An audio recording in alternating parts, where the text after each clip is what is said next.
संपूर्ण भारतवर्षामध्ये वाढत असलेल्या कोरोनाच्या प्रादुर्भावामुळे संचारबंदी आणि लॉकडाऊनमुळे 3 महिन्यांपासून शेतकरी शेतमजूर हाताला काम मिळत नसल्यामुळे घरीच बसून आहे। अशा परिस्थितीमध्ये खरीपाचा हंगाम जवळ येत असल्यामुळे पेरणीसाठी अनेक शेतकऱ्यांकडे पैसासुद्धा उपलब्ध नाही।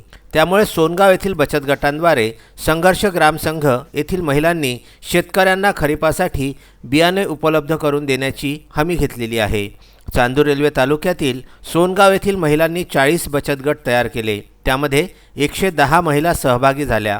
या सर्व बचत गटामधून जीवनोन्नती अभियानांतर्गत संघर्ष ग्राम संघ असा संघ तयार केला। यामध्ये 11 महिला सहभागी झाल्या। मागील 3 वर्षांपासून सतत पडत असलेला दुष्काळ आणि 3 महिन्यांपासून कोरोनासारखा संसर्गजन्य आजार यामुळे शेतकरी हा घरातच आहे। त्याच्या हाताला कुठेही काम नाही। अशा परिस्थितीमध्ये खरीपाचे पीक कसे घ्यायचे हा त्याच्यासमोर सर्वात मोठा यक्ष प्रश्न उभा आहे।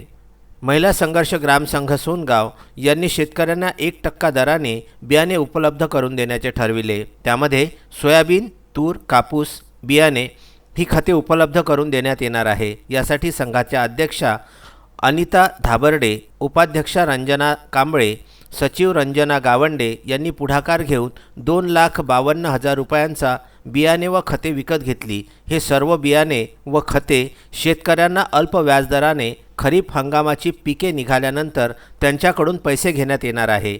यामध्ये त्यांना कृषी CRP वंदना खोब्रागडे, अर्चना आमले, लेखापाल मंगला नगराळे यांनी पुढाकार घेतला। संघर्ष ग्राम संघ सोनगाव या बचत गटाची स्थापना जीवनोन्नती अभियानांतर्गत 2018 मध्ये झाली। तेव्हापासून सदर महिला या सामाजिक उपक्रम राबवित आहे।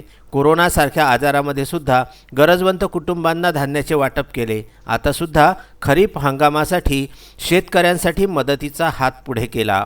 आम्हाला अभियानामार्फत जे पैसे उपलब्ध झालेले आहेत आम्ही त्याचा उपयोग ऑरिजिनलसाठी करणार होतो, परंतु काही कारणास्तव लॉकडाऊन असल्यामुळे किंवा कोरोनाचं छत्र आपल्या डोक्यावर तळफळत असल्यामुळे बरेचसे उद्योगधंदे हे मोडकळीस आलेले किंवा बंद आहेत। त्याच्यामुळे कास्तकाराची आता सध्या म्हणजे शेती पेरण्याची परिस्थिती नाही आहे। त्यामुळे त्यांना काहीतरी मदत म्हणून आम्ही हे अभियानातून उमेद अभियानाने आम्हाला जे पैसे उद्योग करायला दिले होते त्याच्यामधून आम्ही थोडीफार मदत म्हणून कास्तकारांना बी बियाणे उपलब्ध करून दिलेले आहेत। त्यामध्ये ते बियाणे 1% या दराने त्यांना म्हणजे 3 महिन्याची साईट दिलेली आहे। म्हणजे त्यांचं पीक निघेपर्यंत त्यांना 3 महिन्याची साईट दिली। त्यानंतर त्यांना ते पैसे ग्रामसंघाला परत करायचे आहेत आणि 1% दराने त्यांच्यावर ते दिलेले आहे। अशा प्रकारे आम्ही काहीतरी कास्तकाराला मदत म्हणून आमच्या ग्रामसंघामार्फत हे अभियानामार्फत।